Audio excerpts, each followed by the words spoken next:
Nous accueillons dans la maison de notre Dieu pour un culte de louange et d'adoration qui lui est dû. Et sans plus tarder, on va commencer avec ce premier chant. La création te célèbre, te loue en esprit et en vérité. Pour tout ce qui est venu, vous êtes venus pour louer votre Dieu aujourd'hui, avec la joie dans le cœur. Amen. Pour ce qu'il a fait pour nous, amen. Sentez-vous libre de vous lever, d'applaudir, d'acclamer. Sentez-vous libre.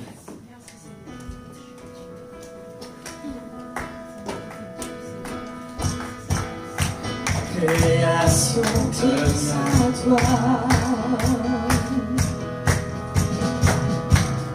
en esprit, en vérité,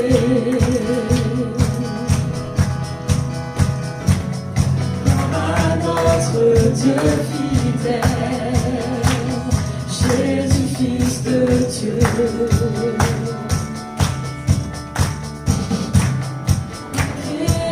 Te célèbre,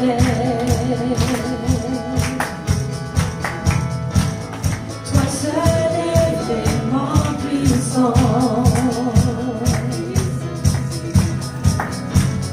toi seul est le Dieu qui règne pour l'éternité.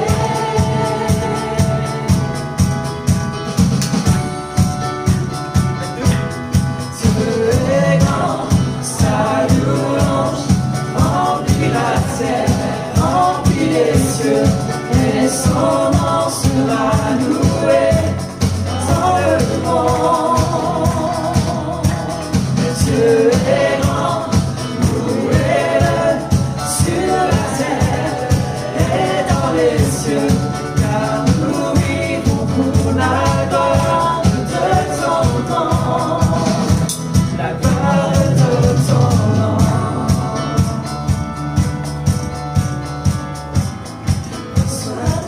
Donne-nous, Seigneur, Jésus, apprends-nous à vivre. Fais brûler ton feu en nous, pour que tout soit et tout s'entend.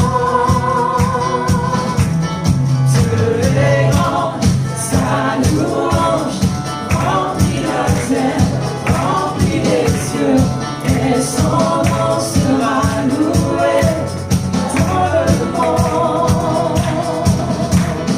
Dieu est grand, louez-le sur la terre et dans les cieux, car nous vivons pour la gloire de ton nom, la gloire de ton nom.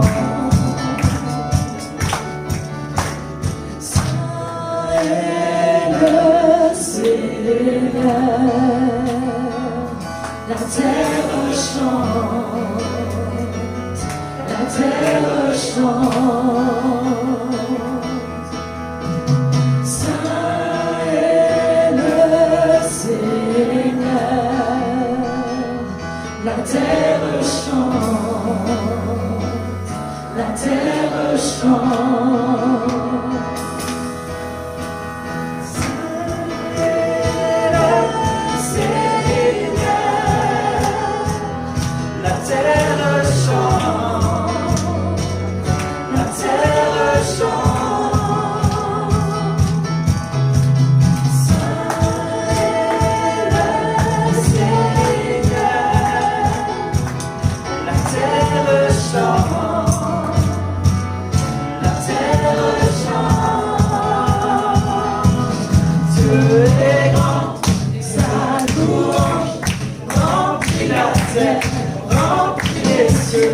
Et son nom sera loué dans le monde.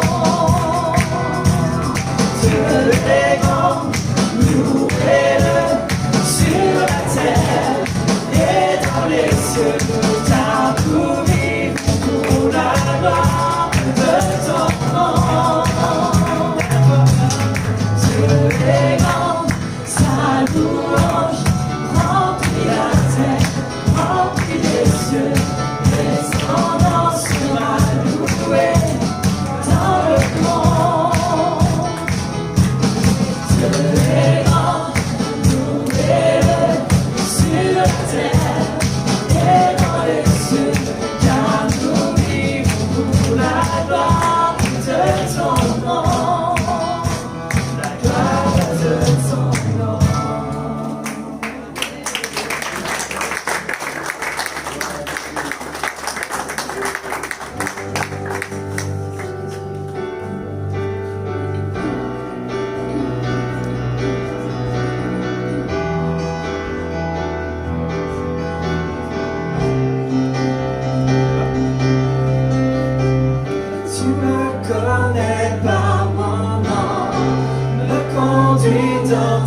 maison.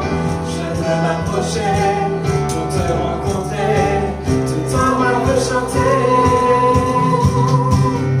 la beauté de ton regard. Viens ranimer mon espoir. Tu m'as tant aimé, tu m'as pardonné, tout en moi me crier. Tu es digne de gloire et de recevoir la louange et l'honneur de nos cœurs. Tu es digne de gloire et de recevoir la louange et l'honneur de nos cœurs. Tu me connais par mon nom, me conduis dans ta maison. Je veux m'approcher pour te rencontrer, tout en moi veux chanter la beauté de ton regard. Viens ranimer mon espoir. Tu m'as tant aimé, tu m'as pardonné, tout en moi veux crier. Tu es digne de gloire et de recevoir la louange et l'honneur de nos cœurs. Tu es digne de gloire et de recevoir la louange et l'honneur de nos cœurs.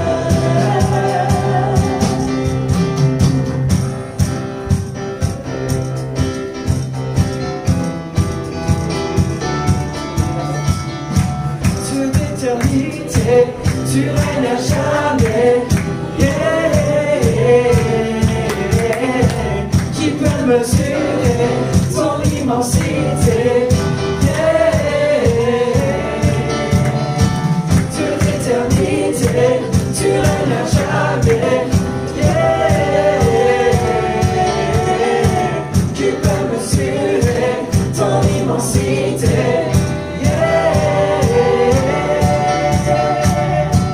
Tu es digne de gloire et de recevoir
qui ne vont pas dominer de Dieu aujourd'hui.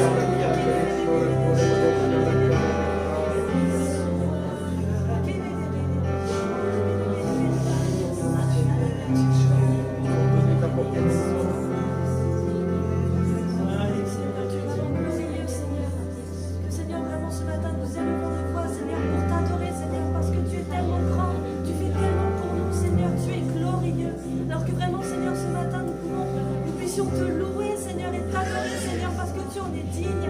Tu es bon pour nous, tu es bon avec nous et tu es toujours là. Chaque jour, chaque nuit, tu es à nos côtés. Merci Jésus pour ça. Amen. Père éternel, quelle grâce et quel privilège tu nous accordes ce matin à nous, tes enfants, de pouvoir t'accorder la grâce, l'honneur qui t'est dû. Seigneur, ce matin, reçois la reconnaissance de nos cœurs, reçois la reconnaissance de mon cœur, parce que rien n'est incomparable à toi. Tu fais les choses à merveille. Merci pour ce que tu me donnes chaque jour, Père, de ce que tu me guéris, de ce que tu me relèves lorsque je ne suis pas bien. Alors, Père, ce matin, reçois la reconnaissance de mon cœur. À toi la gloire, Père. Amen.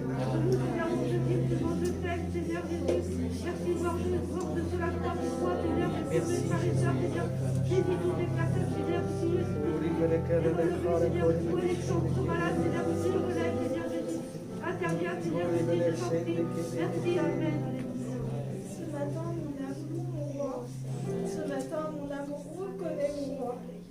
Celui qui était dans le ciel et qui est descendu pour moi. Amen. Celui qui a pris les péchés dans sa chair, qui a été meurtri dans sa chair. C'est ce roi que mon Dieu, c'est ce roi que mon âme reconnaît. Il y a tant de rois dans ce monde qui se prétendent rois, mais aucun n'est ce roi-là. Aucun n'est ce roi-là. Aucun n'est aussi loyal, aucun n'est aussi juste. Et aucun n'est descendu, aucun n'est égal, Père éternel. Ce matin, quel est ton roi? Ce matin, quel est ton maître?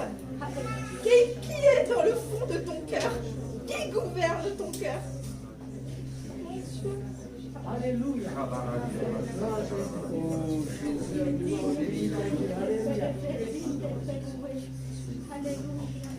Tu es digne de louange, tu es digne d'adoration, tu es digne de reconnaissance. Qui est semblable à toi, ma Seigneur? Qui est comme toi? Tu as tout accompli, tu as souffert, mais tu as tout accompli pour moi, pour nous, et tu nous as donné la consolation. Tu nous as rempli notre cœur de ta vie en abondance.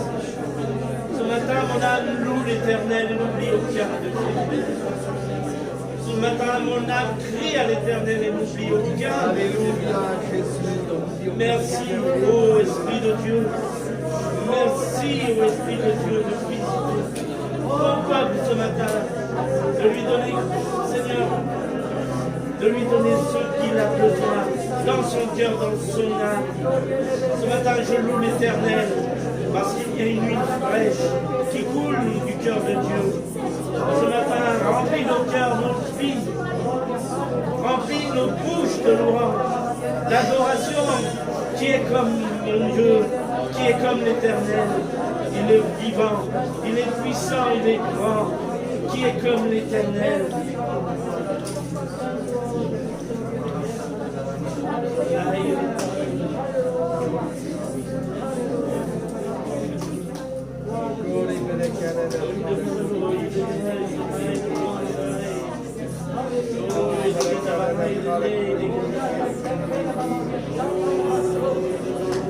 Seigneur, tu es là, présent parmi nous, Seigneur Jésus. Merci parce que ton esprit puissant, tu nous visites ce matin. Merci parce que tu nous dis aucun de tes enfants ce matin. Nous sommes disposés à élever nos voix, à louer, à adorer un Dieu puissant et vrai. Oh Seigneur, sois exalté ce matin. Tu vois un peuple non racheté par grâce, Seigneur, ce matin, unis en un seul esprit pour te louer, pour t'adorer. Nos couples débordent, nos vies débordent, nos cœurs débordent d'amour pour toi ce matin. Alors sois glorifié, mon Dieu, par tout ce que dit mon frère, ma soeur, pour tous les cœurs qui soupirent après toi ce matin. Sois glorifié, sois digne de toute notre adoration. Oh Seigneur Jésus, merci pour ta présence, parce qu'elle est bonne pour nos âmes. Merci Saint-Esprit de visiter ton peuple, de parler à ton peuple. Merci Dieu, parce que tu es vivant et vrai, et tu agis aujourd'hui dans ton Église. Oh merci Seigneur, Amen. Béni sois-tu Jésus, Amen.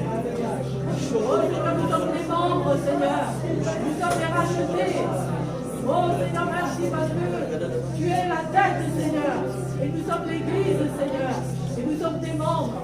Il en manque des membres, Seigneur. Il en manque des membres, Seigneur. Nous voulons que ton Église soit équilibrée. Seigneur, toi, tu as pris un engagement à te suivre, Jésus-Christ. Nous voulons qu'il revienne, Seigneur. Nous voulons qu'il revienne, Seigneur. C'est la manifestation du Saint-Esprit qui peut leur permettre de revenir. De leur donner une scène pour revenir dans ta maison, Seigneur. Ensemble, Seigneur. Équilibre ton Église. Alléluia. Équilibre, Seigneur. Équilibre ton peuple, Seigneur. Oh, que ceux qui manquent reviennent. Que ceux qui manquent reviennent pour te louer, pour t'adorer, pour te glorifier. Comme tu en es digne, Seigneur. Au nom de Jésus. Alléluia. Alléluia.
Ton amour a vaincu mon péché.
Gloire à Dieu. Amen. La présence de Dieu est bonne. Amen. Son esprit est bon, il rafraîchit. Amen. Merci parce que Dieu ne change pas, il est toujours le même et qu'il est vivant. Amen. Amen, amen.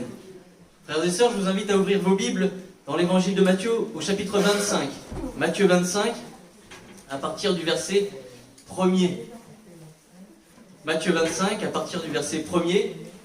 Il est écrit: alors le royaume des cieux sera semblable à 10 vierges qui, ayant pris leur lampe, allèrent à la rencontre de l'époux.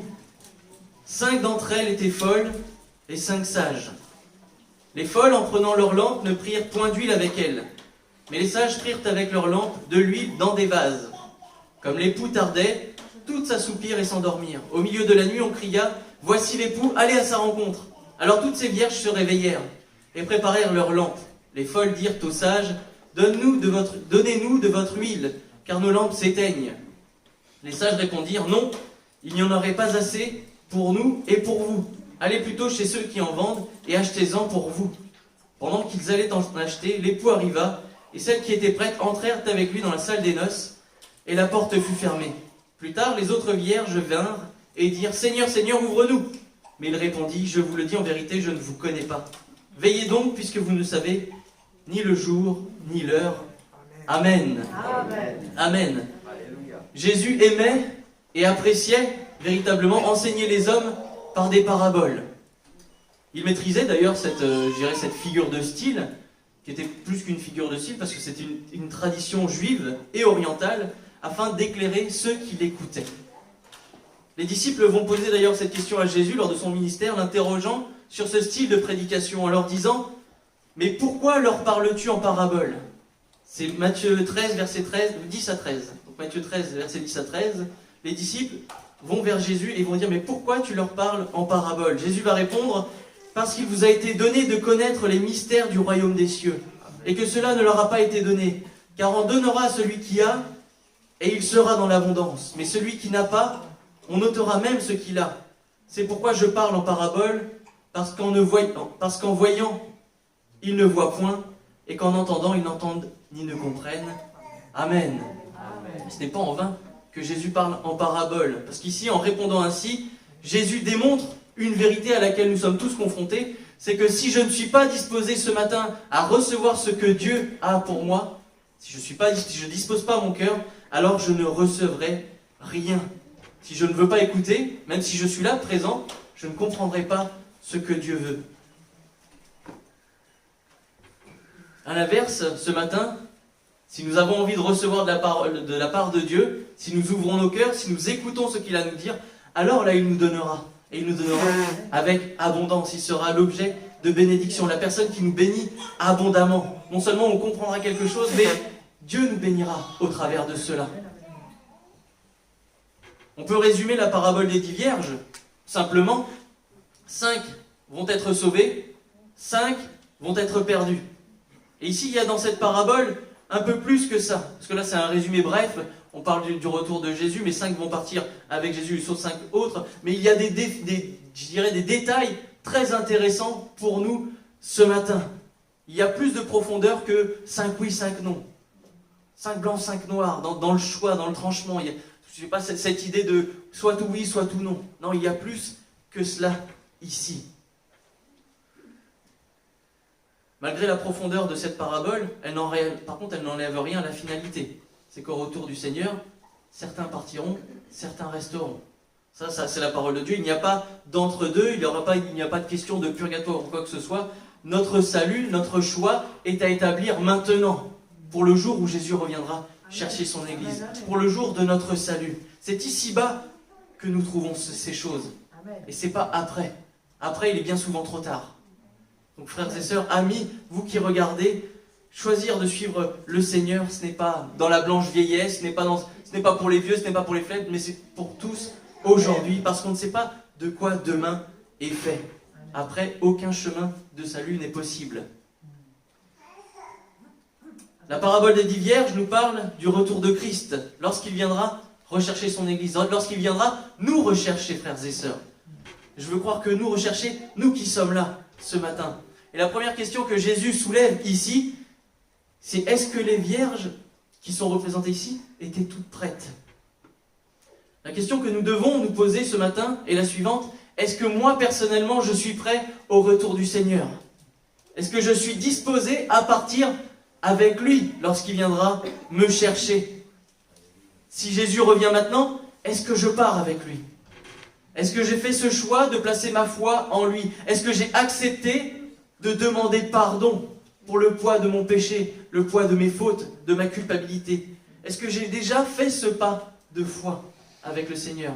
Ou s'il y a encore des péchés, est-ce qu'ils sont tous pardonnés? Est-ce qu'il n'y en a pas encore qui restent? Suis-je prêt à partir avec mon Dieu ce matin?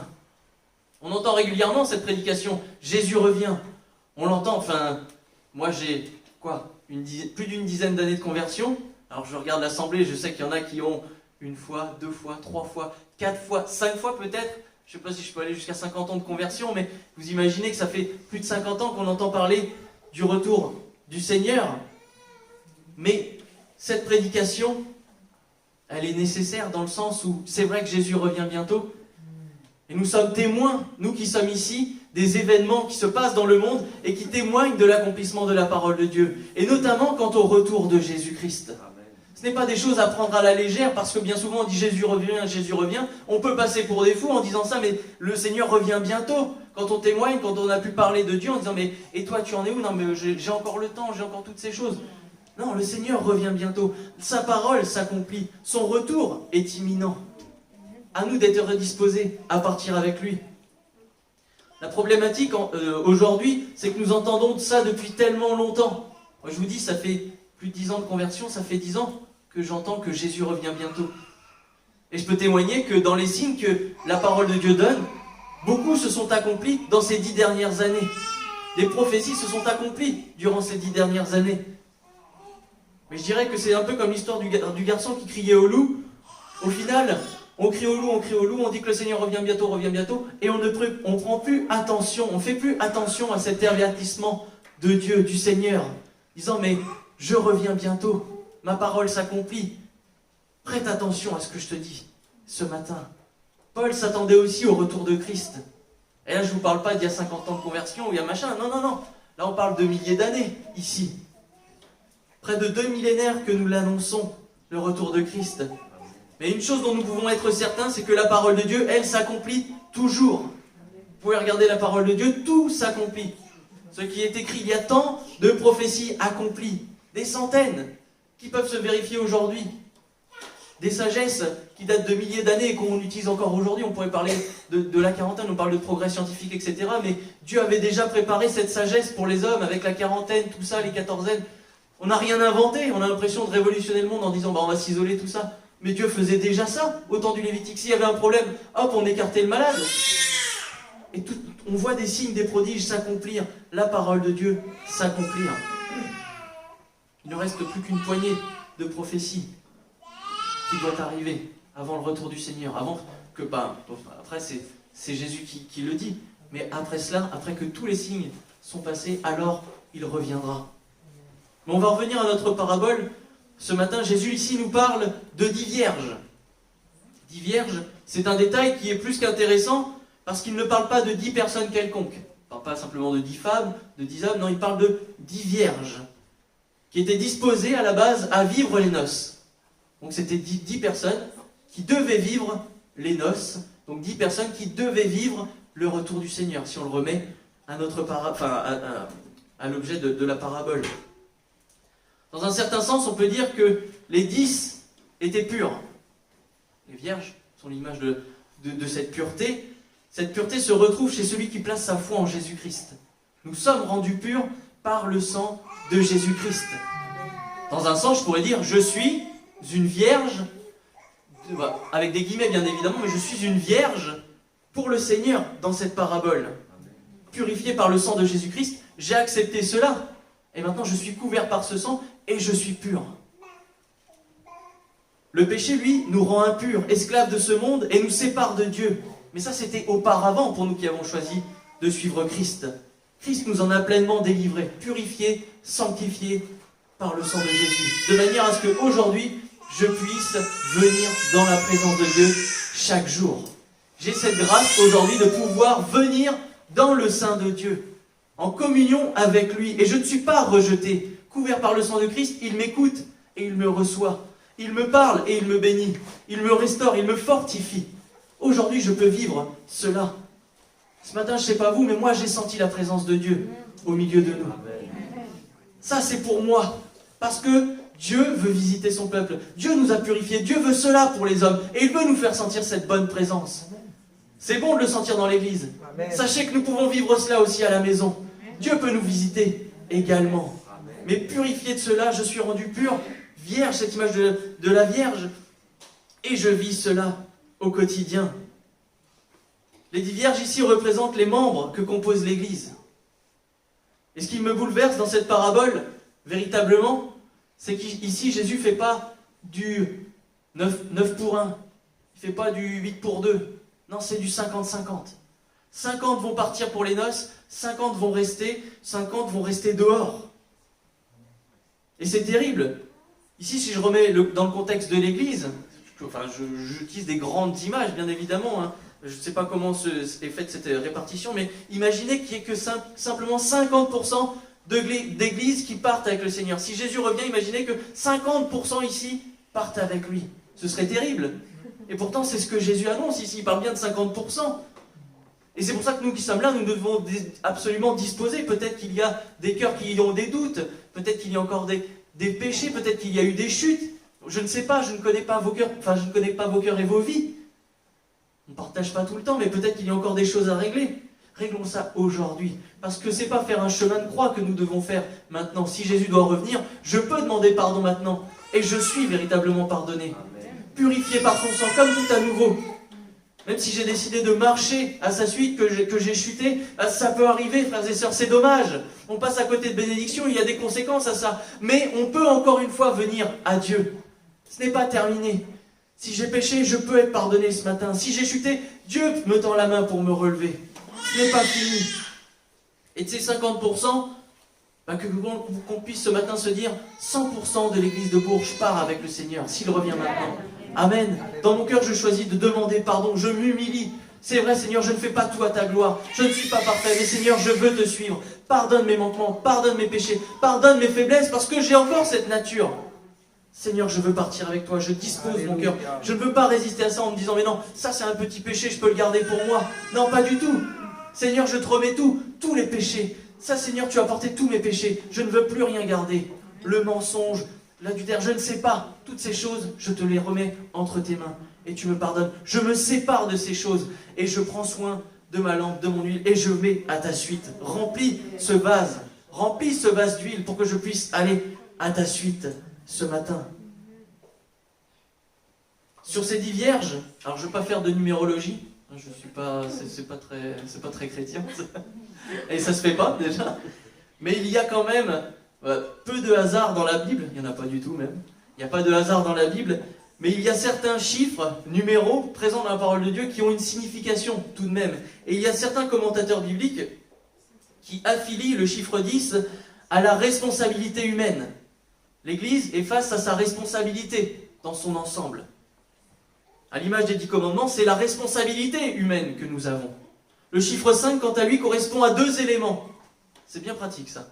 2 éléments, 10 vierges qui séparent en 2, 5, 5. Parfait. Seigneur, tu fais rien au hasard. Le 5, c'est la défaillance ou la faiblesse humaine, mais aussi la grâce de Dieu. C'est pas simplement que la défaillance, mais c'est aussi la grâce de Dieu. Et d'un côté, on retrouve cela dans cette parabole des 10 vierges. D'un côté, nous sommes tous face à la responsabilité, je dirais, humaine. Dans l'ensemble, on est tous responsables, mais nous devons faire remporter la grâce de Dieu dans notre vie. D'abord la grâce de Dieu plutôt que notre faiblesse humaine. Il y a cette dualité, c'est vrai, mais la grâce de Dieu surabonde dans ma vie. Et ma condition humaine, je veux l'oublier. Ces choses de la chair, je veux l'oublier, l'occulter. C'est la grâce de Dieu qui prédomine dans ma vie. Oui, je suis faible, mais en Dieu, je suis fort. Ta grâce surpasse toute chose, Seigneur. Et c'est à cette seule condition que nous pourrons vivre l'éternité avec Dieu, que nos vases seront pleins d'huile. À cette seule condition que nous pourrons partir avec l'époux lorsqu'il viendra chercher son Église. Ne négligeons pas notre salut. C'est quelque chose que nous pouvons être tentés de faire dans ce monde. Négliger son salut, oui. Alors j'ai encore entendu plein de fois cette semaine, mais il faut profiter de sa vie, mais il faut aller ceci, faut tester, faut faire machin. Je dis non, mais c'est pas ça profiter. C'est pas me coucher à 5h du matin, c'est pas boire à outrance, c'est pas je sais pas quoi. Enfin, c'était par rapport à ces discussions-là que j'ai eues cette semaine avec mes collègues. Mais c'est pas ça profiter. Profiter, c'est moi je profite de la vie. J'en témoignais à une sœur tout à l'heure, mais je profite de la vie. Amen. J'ai mon épouse, j'ai mon foyer, j'ai l'église, j'ai Christ, j'ai les frères et sœurs, j'ai tellement de choses que les gens du monde n'ont pas. Mais je profite tellement de la vie, je connais tant de personnes qui prennent soin de moi, qui prient pour moi, Alléluia. qui me soutiennent, Amen. et avec qui je peux parler sans être jugé. Amen. Ça, on n'a pas ça dans le monde. Je préfère 1000 fois profiter ce matin avec vous, m'être levé plus tôt, que de m'être couché très tard hier soir et puis être complètement défait hors de la communion avec Dieu et ne rien recevoir. Enfin, je préfère être avec vous, frères et sœurs. Alléluia. Parce que profiter, ils ont assimilé le mot profiter à débauche. Et en fait, maintenant, ils disent profiter au lieu de dire on va aller à outrance. Et là, c'est terrible. Mais nous, on doit veiller à notre salut, veiller à ne pas prendre la condition des hommes, mais nous tenir prêts en Dieu, pour Dieu. On va lire dans l'évangile de Luc, au chapitre 17, le verset 22 à 36. Luc 17, verset 22 à 36. Donc Jésus va dire aux disciples, « Des jours viendront où vous désirerez voir l'un des jours du Fils de l'homme, et vous ne le verrez point. On vous dira, il est ici, il est là. N'y allez pas, ne courez pas après. Car comme l'éclair resplendit et il brille d'une extrémité du ciel à l'autre, ainsi sera le Fils de l'homme en son jour. Mais il vous faut auparavant qu'il souffre beaucoup et qu'il soit rejeté par cette génération. Ce qui arriva au temps de Noé arrivera de même au jour du Fils de l'homme.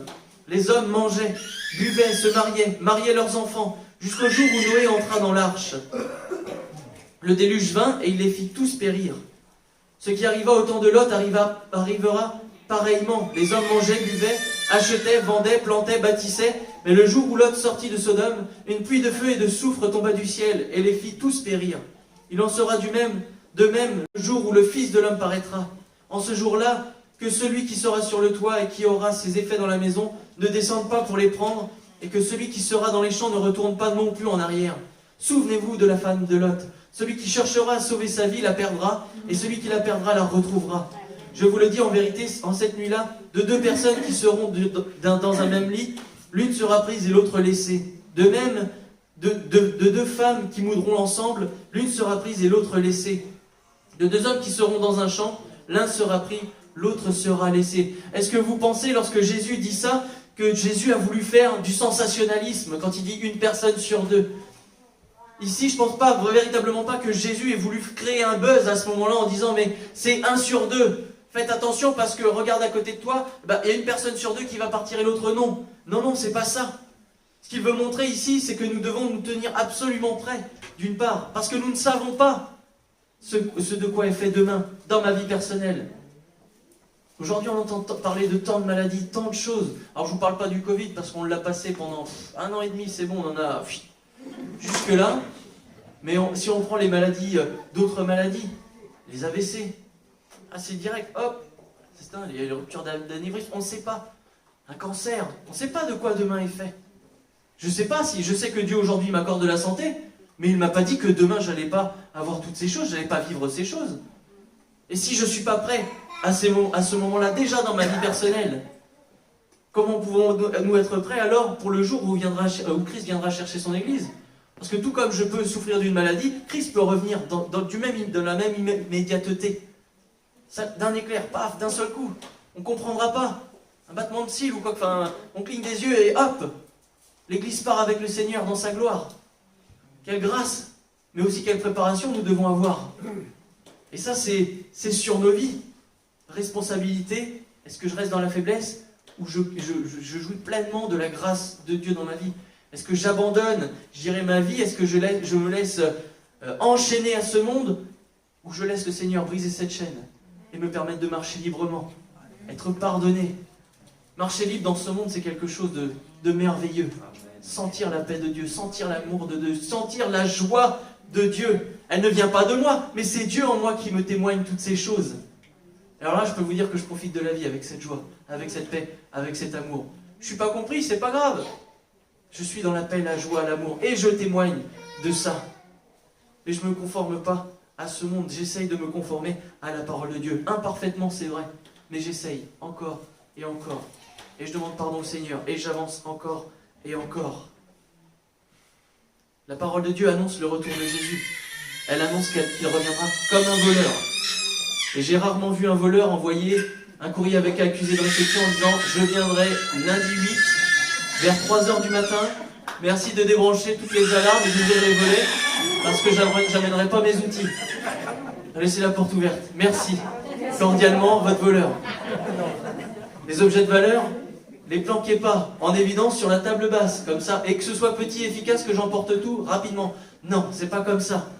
Non, non, Jésus reviendra comme un voleur. Il ne préviendra personne. Il nous laisse par contre des indices quand il va arriver, parce qu'il veut qu'aucun ne se perde, mais il ne préviendra pas. Il arrivera comme un éclair, sans alerte quoi que ce soit, et il reviendra prendre son église.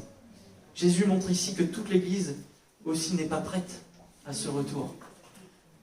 Comme disait notre sœur dans une prière, mais nous on veut que ceux qui ont connu Dieu reviennent dans l'église. Ceux qui ont abandonné la marche reviennent dans l'église. Pas pour faire du chiffre, pas pour faire quoi que ce soit, mais pour que les âmes soient sauvées. Amen. Véritablement. Quand on a connu la grâce de Dieu et qu'on repart dans ce monde et qu'on se ressouille, alors là c'est pire qu'avant. On vit des expériences terribles. Et alors pour revenir, on rame. Mais nous, frères et sœurs, on est disposés à les recevoir, à pardonner s'il y a des choses à pardonner, à accueillir, et je dirais à être là tout simplement pour qu'ensuite on puisse louer ensemble le Seigneur. Nous avons tous à veiller sur notre huile, mais on parlera un petit peu plus tard de l'huile. On va s'attarder un peu plus sur les 10 vierges parce qu'elles se séparent en 2 groupes. Les folles qui sont par définition, donc moros pour ceux qui veulent du grec, qui expriment l'idée de folie, mais également d'impiété, le fait d'être sans Dieu. Cette idée, nous la retrouvons dans la parole de l'homme qui construit sa maison sur le roc et l'autre sur le sable. La Bible parle des hommes et des femmes qui construisent leur vie sans Dieu. Certains par orgueil, d'autres par méconnaissance ou par mépris de la personne de Dieu. Ah non, moi je veux pas du tout de ces choses, c'est pour les faibles, les bignes, oui, moi j'en veux pas de tout ça, je refuse. Non, par orgueil, parce que moi je peux construire ma vie tout seul. Moi, je suis assez grand pour construire ma maison, je suis assez grand pour marcher. Mais combien ces hommes ne voient pas leur ruine arriver? Déjà sur cette vie, construire tout seul sans Dieu, on peut être brisé rapidement. Quand on voit le nombre de divorces, quand on voit le nombre de familles brisées, quand on voit, je dirais même le témoignage, que ce soit dans les familles, les crimes, tout ça, enfin, la vie peut être ruinée très facilement. Mais aussi dans la vie spirituelle, la ruine éternelle. La ruine éternelle, c'est l'enfer. Et les hommes, ils ne voient pas ça non plus. Le feu éternel, les pleurs, les grincements de dents, là où il n'y a que souffrance, où Dieu n'est pas et ne sera jamais. Non, nous avons à construire sur le roc, sur Dieu.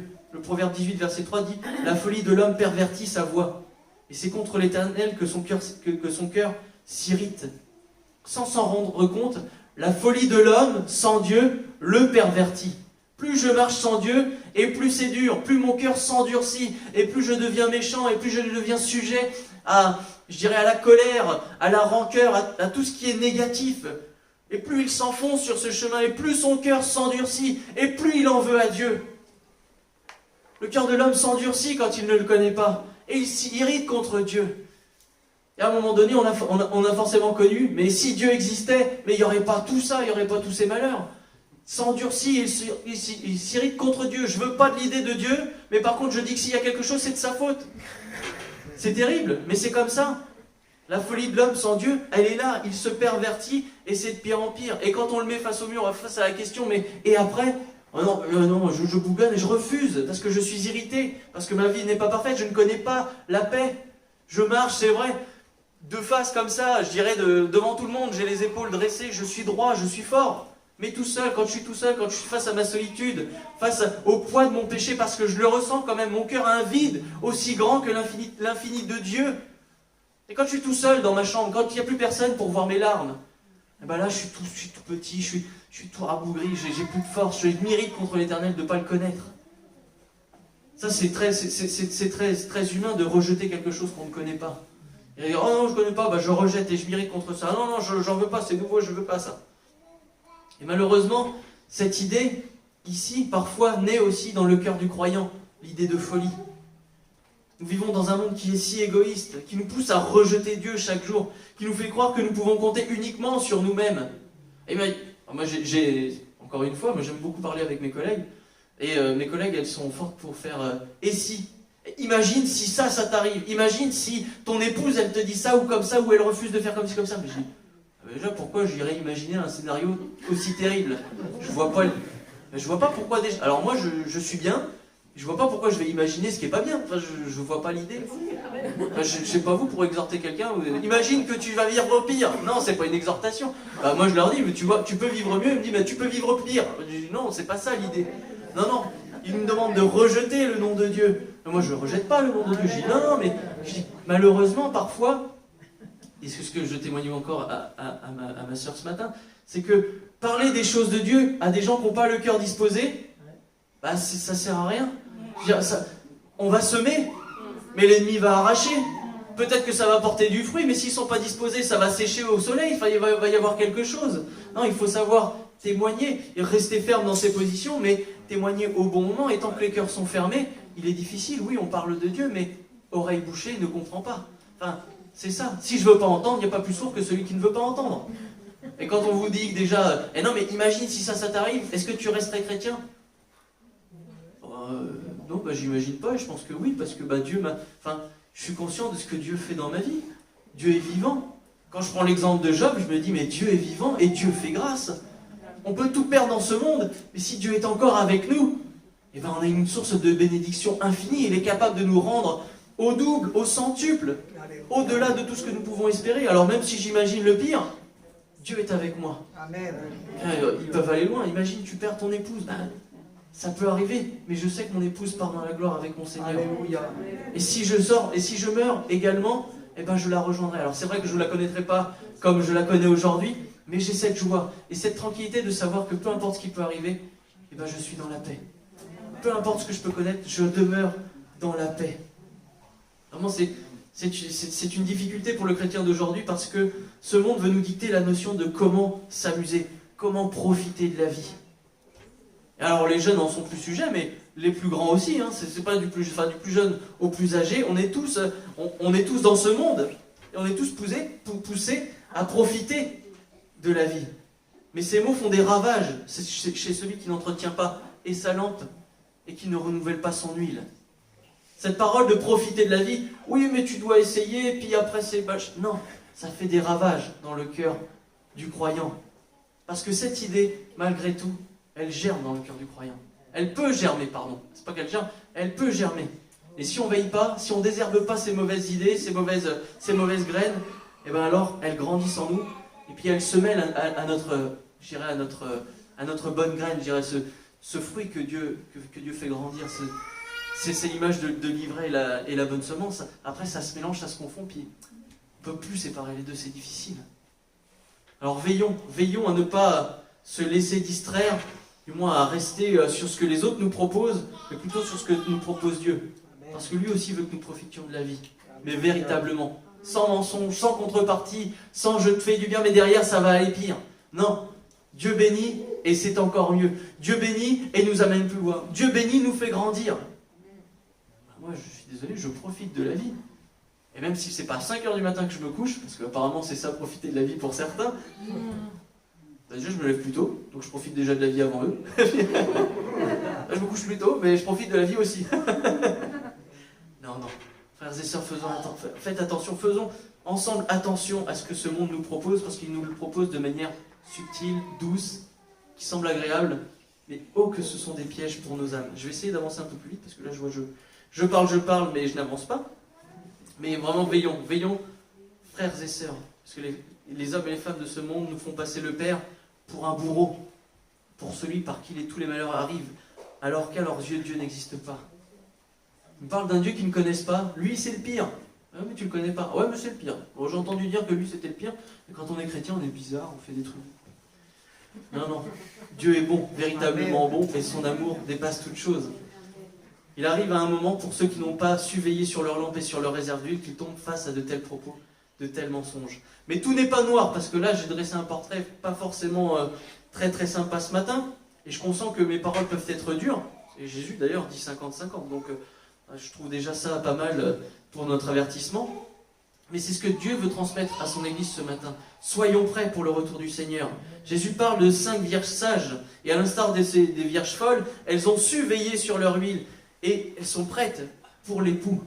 Les sages, elles sont par définition, donc toujours pour les fans de grec, c'est phronimos.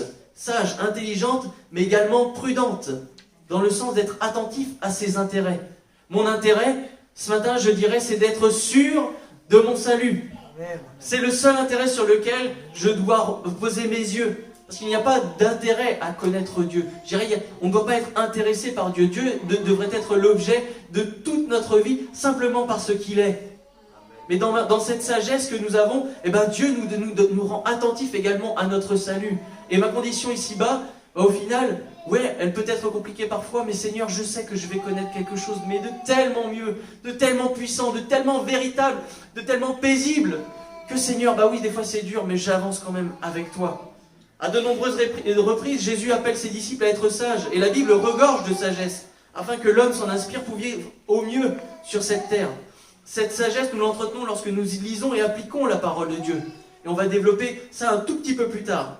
Mais un détail qui m'a particulièrement sauté aux yeux, et c'est pourquoi nous parlons de cette parabole ce matin, c'est vraiment ce qui m'a de la parole de Dieu quand je préparais ce message, quand j'ai lu ma Bible et que Dieu a mis à mon cœur ce message, il m'a surligné ce passage. Il est écrit, comme l'époux tardait, toutes s'assoupirent et s'endormirent. Toutes les vierges vont s'assoupir et s'endormir. Là, il n'y a plus de différence. Elles sont toutes dans l'assoupissement et l'endormissement, donc car l'époux semblait tarder. Est-ce que c'est pas un petit peu le cas de l'Église? Pendant 2000 ans, on entend Jésus revient, mais à un moment donné, elle s'assoupit et elle dort, elle s'endort. Sauf que dormir n'est pas forcément une bonne image. Dans ce monde, c'est le repos, mais dans la parole de Dieu, dans l'étymologie, dormir, c'est également mourir. C'est une forme de mourir. Et se réveiller, c'est une forme de ressusciter. Les sages n'ont pas été meilleurs. Alors si nous sommes sages, merci Seigneur, nous partirons avec Dieu, mais nous ne sommes pas meilleurs. Mais nous devons nous veiller aujourd'hui encore sur nos réserves. Oui Seigneur, j'ai fait le plein, j'en ai des pleins vases. Tu as vu, j'ai vraiment potassé la parole de Dieu, je l'applique et tout, j'en ai vraiment... Je vais pouvoir prendre des petites vacances spirituelles. Non, c'est chaque jour qu'on entretient ça. Sa piété, sa vie. Et ça, c'est quelque chose que nous ne devons pas relâcher. On ne doit pas s'assoupir ni s'endormir dans l'attente de l'époux. Parce que se relâcher spirituellement, c'est dangereux. Aujourd'hui, allez. Oh non, allez, une semaine de tranquillité, c'est bon. Non, c'est dangereux pour le croyant. Et on prend tellement plus vite les mauvaises habitudes que les bonnes. Ça c'est propre à l'homme. Hein. Je suis sage ce matin. Enfin, entre guillemets, on peut se le dire à nous-mêmes. Je suis sage, mais je ne suis pas parfait. Je suis le Seigneur, mais je ne dois pas oublier que je suis encore sur cette terre.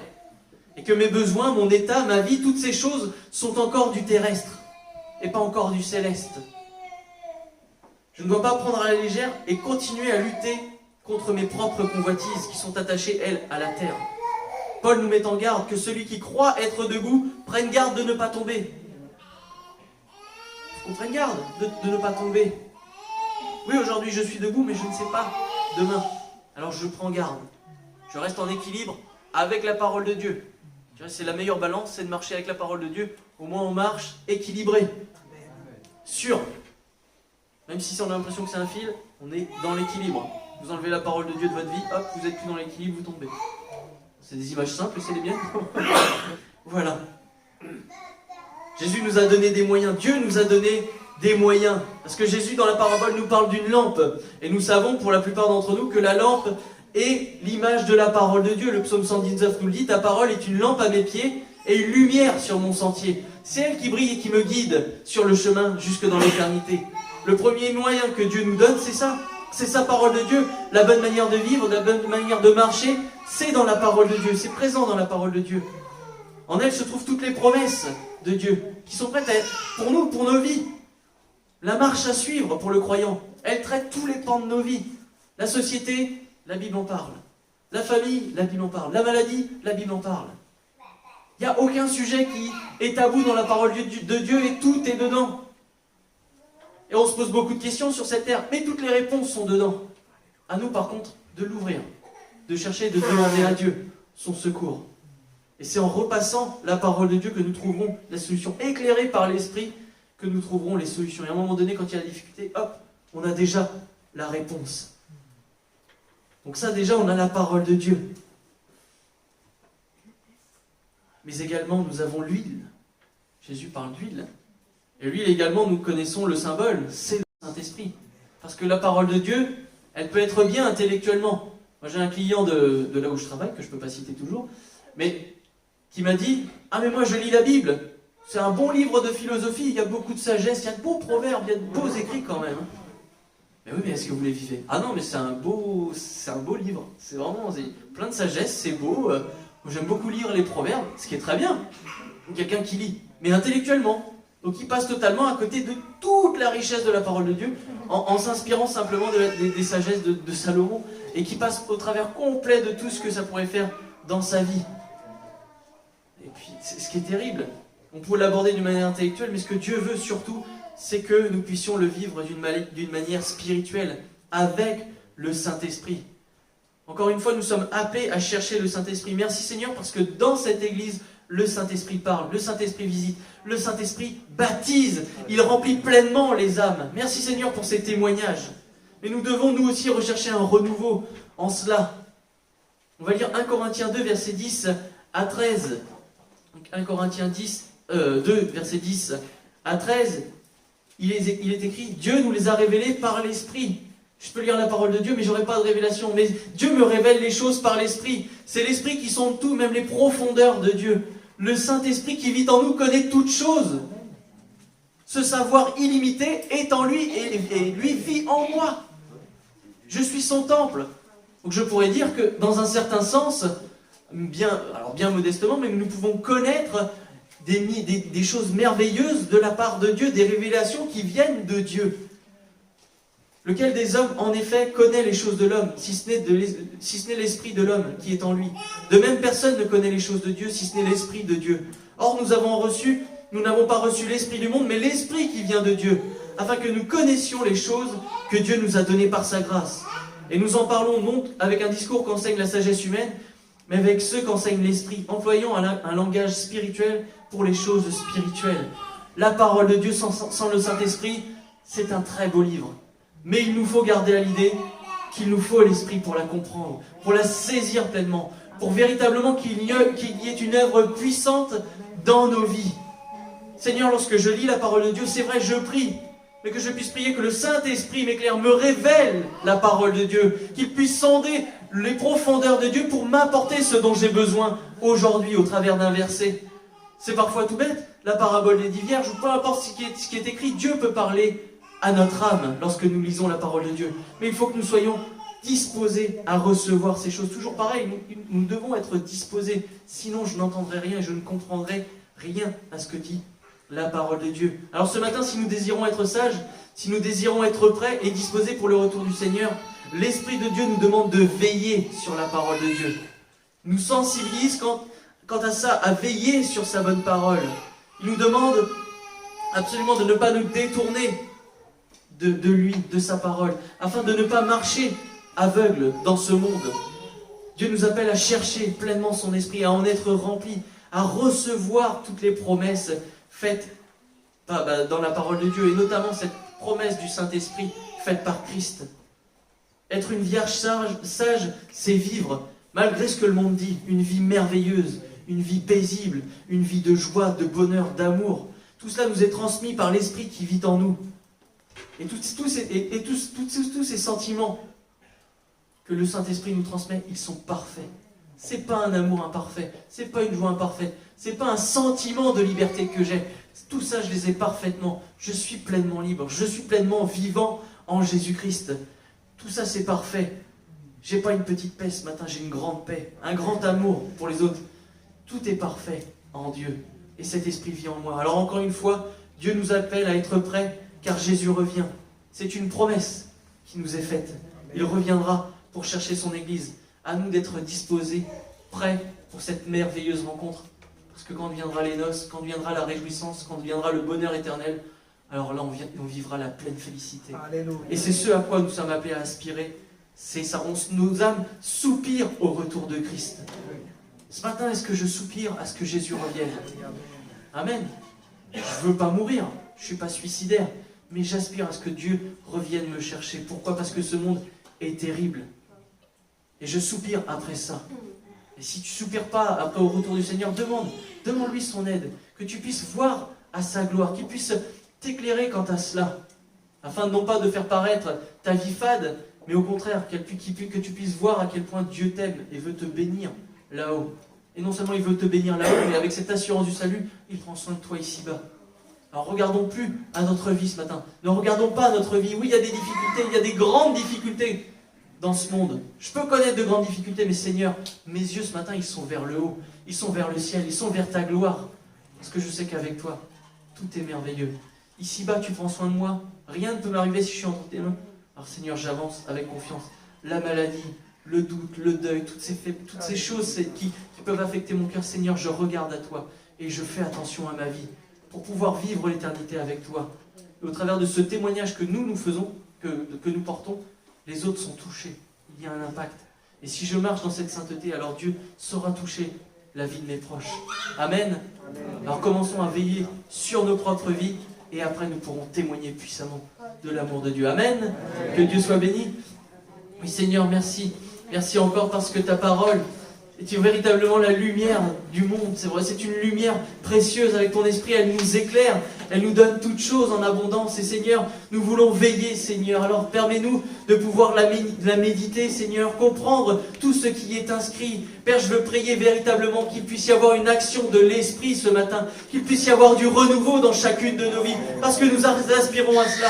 Nous voulons avoir des révélations de ta parole. Nous voulons vivre des dons spirituels. Nous voulons voir les prodiges écrits dans la parole de Dieu, des promesses s'accomplir ici-bas, même dans ce lieu, Seigneur, des corps guéris, des personnes fortifiées, des personnes relevées, pardonnées, rachetées par grâce au Saint-Esprit. Viens dans ton assemblée. Merci parce que ce matin tu as encore su parler. Merci parce que tu nous as encore visités, Seigneur. C'est vrai, nous désirons être des vierges sages, Seigneur.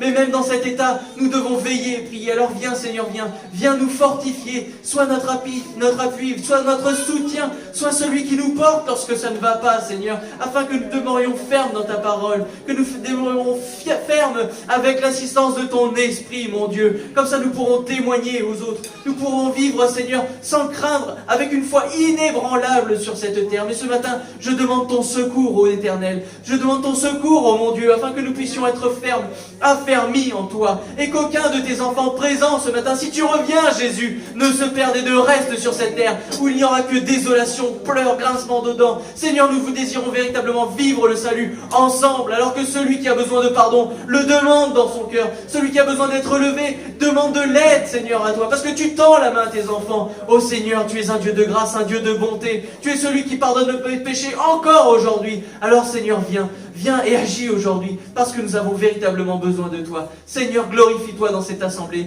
et que nous puissions ensemble louer le nom du Dieu très saint. Que tous les rachetés ce matin puissent acclamer l'Éternel, au travers des chants, au travers de la louange, Seigneur. Que nous puissions prendre la Sainte Seine comme une coupe de bénédiction, de renouvellement ce matin. Mais que ce ne soit pas un dimanche comme les autres, mais qu'il y ait une action puissante. Ce matin, je me lève pour aller à ta suite, ô Éternel. Oui, sois béni, sois élevé, parce que je suis prêt et disposé, et je veux marcher à ta suite. Alors Seigneur, viens, nous avons besoin de toi. Glorifie-toi, ô Éternel. Sois notre Dieu, sois notre Maître, que nous puissions marcher à ta suite librement, parce que tu nous le permets. Ô Seigneur, que toute la gloire t'en revienne. Amen. Amen. Oui, que Dieu soit béni, que Dieu soit acclamé. Béni sois-tu, Seigneur. Oh, merci, Jésus. Tu es merveilleux. Dieu de toute grâce. Je vais inviter les frères, le temps d'un cantique, les frères Timothée Perrette, Patrice Gréco et Jean-Paul Philippot à s'avancer, se préparer pour pouvoir distribuer la Sainte Seine, et que nous puissions, au travers de ce chant, continuer à bénir le nom du Seigneur. Amen. Que Dieu soit béni.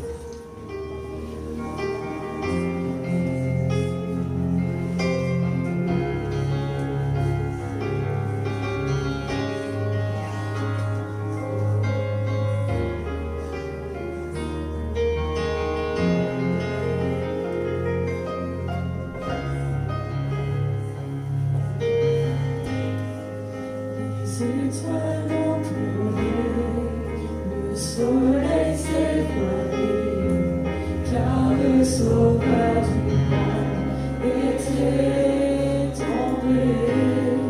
Son corps sur une croix, son sang versé pour moi, sur ses épaules le poids de nos péchés.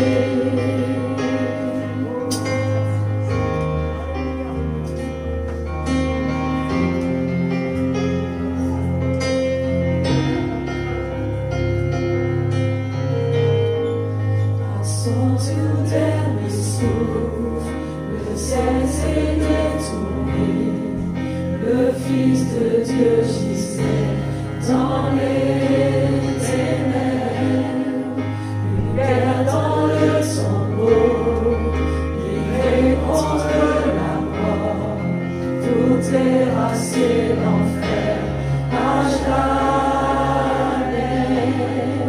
Alors la terre trembla.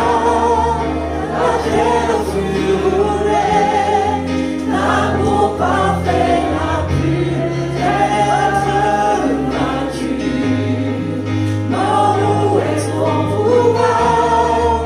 Le roi ressuscité a remporté la victoire. À jamais il est glorifié.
Autrefois, vous étiez ténèbres, et maintenant vous êtes lumière dans le Seigneur.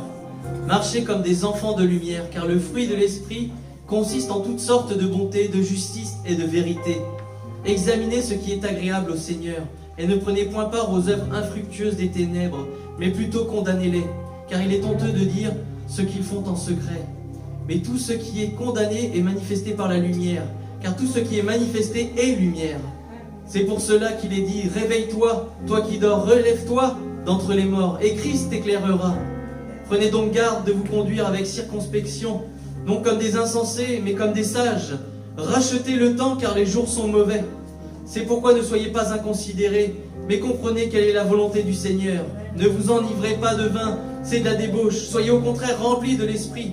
Entretenez-vous par des psaumes, par des hymnes et par des cantiques spirituels, chantant et célébrant de tout votre cœur les louanges du Seigneur.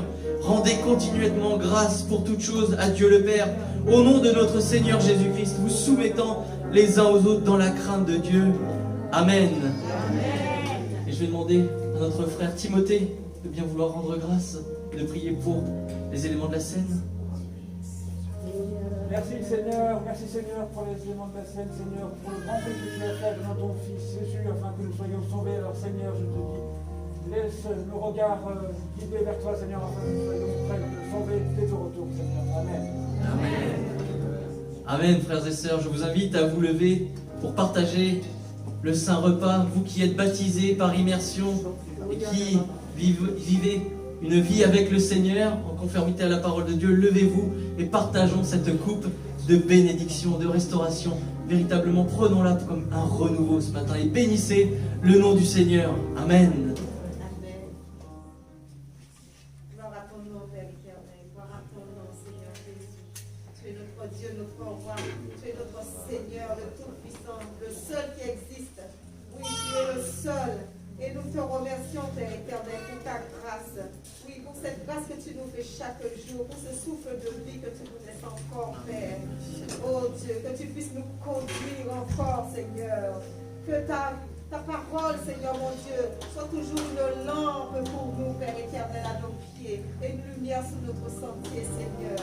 Oh Père, conduis-nous, Seigneur Dieu. Nous avons besoin de toi. Nous avons besoin de toi afin que nous puissions garder nos yeux fixés sur toi, Seigneur. Alors aide-nous chaque jour, oh Dieu Tout-Puissant. Aide-nous, Père éternel. Mon âme te loue en ce matin. Mon âme te dit merci. Merci d'être mon papa céleste que j'aime de tout mon cœur. Merci, Père éternel, pour l'œuvre de la croix. Merci pour ta présence dans nos vies, dans ma vie, Seigneur. Je te remercie, Père éternel. À toi soit la gloire, l'honneur, la puissance au siècle des siècles. Amen. Amen. Béni sois-tu,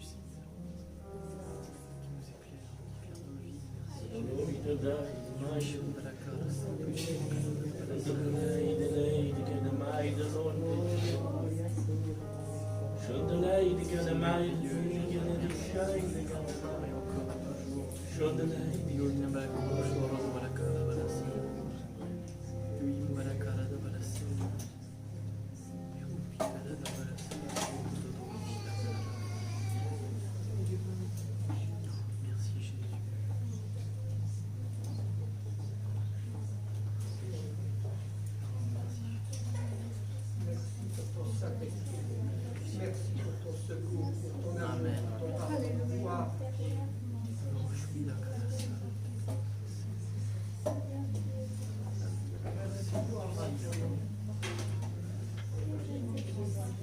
Béni sois-tu,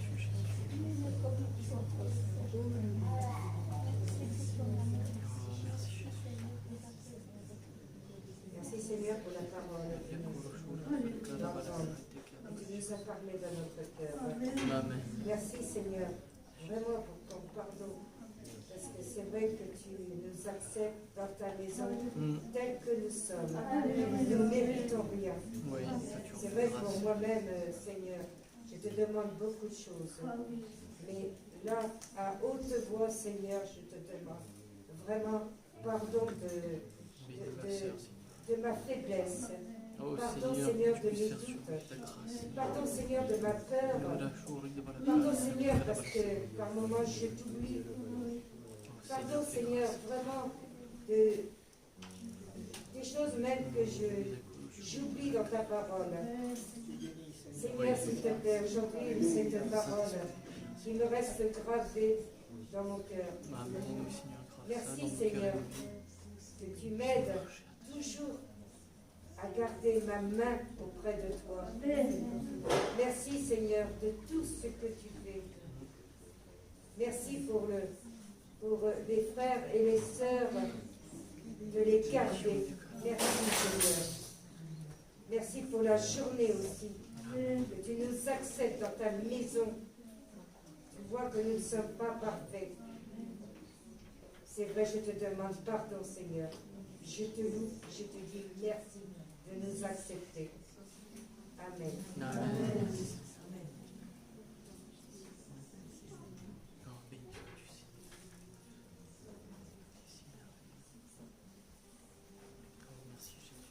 Seigneur, je veux te bénir encore et encore, encore et toujours, parce que mon âme déborde d'amour pour toi. Cet amour, c'est toi qui l'as placé dans ma vie. C'est toi qui me permet de t'aimer comme il se doit, parce que humainement, je ne peux rien. Humainement, je rejetais toute chose en bloc. Mais tu es venu, tu as touché mon cœur, Seigneur. J'ai accepté ton sacrifice et tu m'as purifié. Je t'ai demandé pardon et tu m'as relevé. Et tu as pardonné mes péchés, Seigneur. Moi qui n'étais rien, je n'étais que poussière. Je dirais un homme qui se roule dans son péché, qui se roule dans la boue qu'est le péché. Et toi tu m'as lavé, purifié, transformé. Je veux te remercier encore et encore parce que cette grâce, comme l'a dit ma sœur, je ne la mérite pas. Et pourtant tu me l'as donnée gratuitement, sans contrepartie, Seigneur. Maintenant je te suis par amour pour toi, en juste retour de ce que toi tu as fait. Toi le Dieu merveilleux qui pourrait soumettre les hommes d'un claquement de doigts, qui pourrait contrôler toute chose. Seigneur, tu nous offres le choix. Seigneur, je choisis de te suivre. Seigneur, je choisis de te bénir, d'ouvrir ma bouche ce matin. Cet esprit de timidité qu'il y avait auparavant n'est plus rien, a été brisé, chassé pour y mettre ton esprit, ta force, Seigneur. Oh merci parce que ce matin j'élève ma voix vers un Dieu vivant qui m'écoute et qui prend plaisir. Oh merci Seigneur, sois glorifié, sois béni, sois exalté mon Dieu. Amen. Amen, oui, sois béni. Oh, merci Seigneur. Oh, quelle grâce. Seigneur, ton amour est infini. Ton amour est grand. Je te dis merci parce que ce matin encore tu nous rappelles que tu nous aimes. Amen. Ce matin encore tu nous rappelles que nous devons demeurer dans ton amour afin, Seigneur, de la partager avec toi. Le but pour toi, c'est que nous soyons tous sauvés. Le but pour toi, c'est que nous soyons auprès de toi pour te célébrer. Et c'est ce but qui a permis que tu viennes te donner à la croix.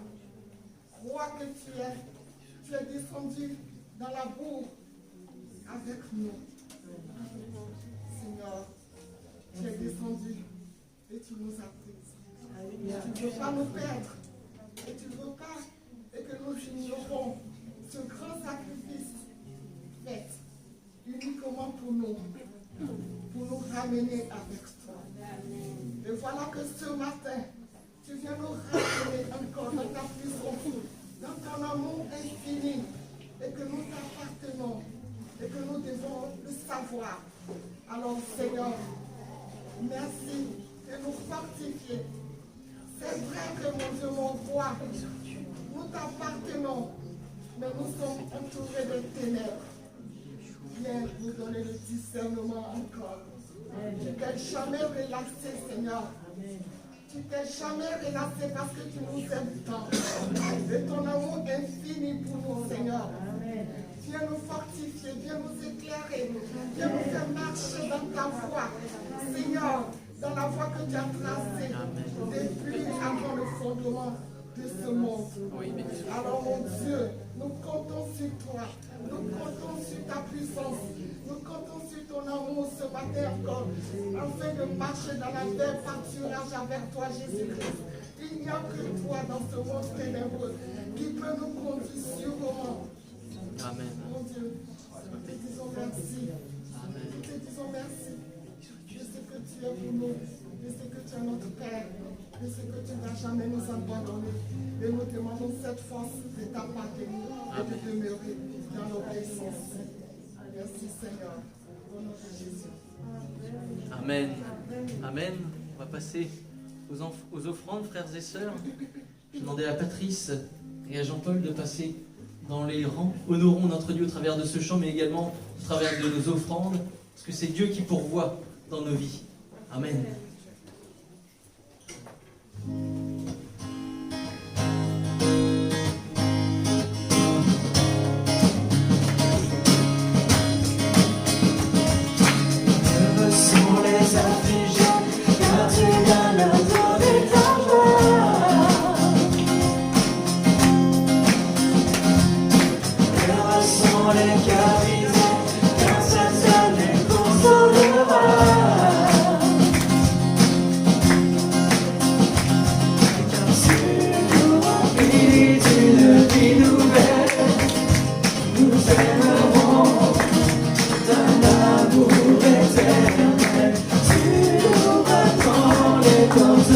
cieux.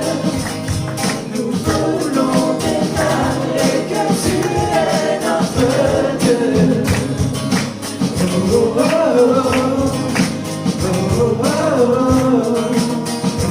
oh, tu es notre Dieu. Oh,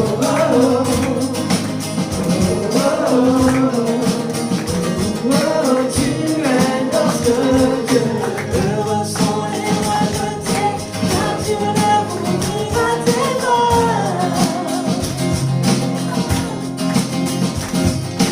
Heureux ceux qui ont donné, car c'est toi qui les comblera. Car tu nous remplis d'une vie nouvelle. Nous s'aimerons d'un amour éternel. Tu ouvres grand les portes des cieux. Nous voulons déclarer que tu es notre Dieu. Oh, oh, oh, oh, oh, tu es notre Dieu. Oh, oh,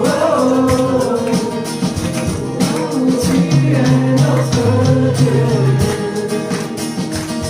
Car tu nous remplis d'une vie nouvelle. Nous t'aimerons d'un amour éternel. Tu ouvres grand les portes des cieux. Nous voulons déclarer que tu es notre Dieu. Oh, oh, oh, oh, oh, tu es notre Dieu. Oh,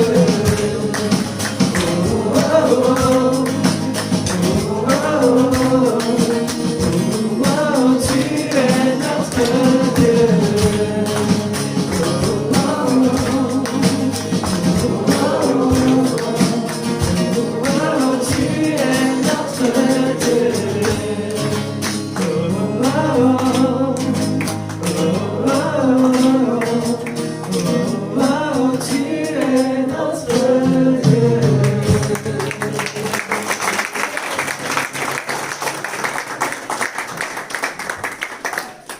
Oui, merci Père Céleste pour ton amour, pour ta présence, Seigneur, au milieu de ton peuple. Merci de bénir ces offrandes, bénir l'Assemblée de Bourges de Saint-Amand de Vierzon, Seigneur, de te glorifier au milieu de nous. Dans le nom de Jésus-Christ. Amen. Amen. Amen. J'invite à prendre place le temps des annonces. Alors, il y aura la retransmission du culte de tiers lundi à 19h sur notre site addbourges.com. Mardi, réunion de prière à 18h30 à Saint-Amand. Mercredi 18h30, réunion de prière à Vierzon. Et vendredi 18h30, réunion de prière à Bourges. Et dimanche prochain, nous aurons notre culte en commun à Bourges à 10h, suivi de l'AG, l'Assemblée Générale de la Bible pour tous. Donc soyez présents, venez au rayon de prière, on se fait du bien dans la présence de Dieu, véritablement. Comme on l'a vu avec les frères de Bourges, pour le coup, moi j'ai vu Vierzon, Saint-Amand et Bourges, on se fait véritablement du bien. Et l'Église a soif de prier. L'Église a soif de remporter des victoires dans la prière. Et on s'est fait véritablement beaucoup de bien. Ça fait du bien de se retrouver. C'est vrai que de loin, c'est bien, ça a fonctionné, mais en présentiel, c'est tellement bon d'être ensemble dans un même lieu pour prier Dieu. Amen. Amen. Que Dieu vous bénisse. Et puis on prend un dernier chant avant de se quitter. Ce dernier chant, soyez dans la joie. Si vous voulez vous lever, on va encore proclamer que notre Dieu est tout puissant. Tu es très saint, tu es très